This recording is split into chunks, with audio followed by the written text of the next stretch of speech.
आंबळे मासे पकडायचे फक्त आपल्याला, लोळे आंबळे.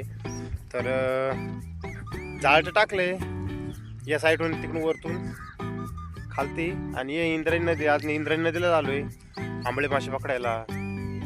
तर जाळ टाकून झाले, बघू आपल्याला आंबळे मासे किती सापडतात.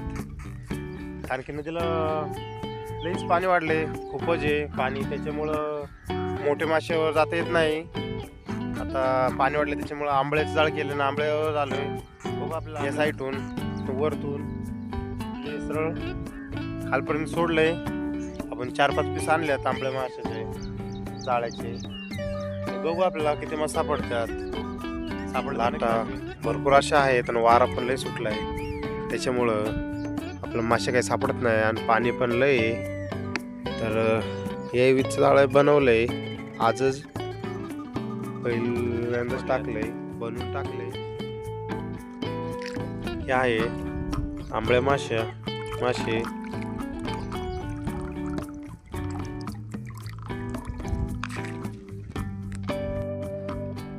बघू शकता तुम्ही, पाणी पण खूपच लाटा होत्यात पाण्याच्या.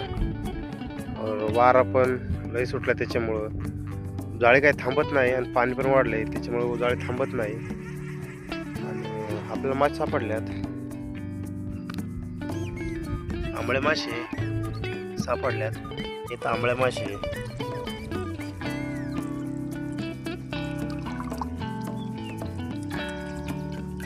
एकदम मस्त मोठी साईज आहे आंबळ्या माशाची.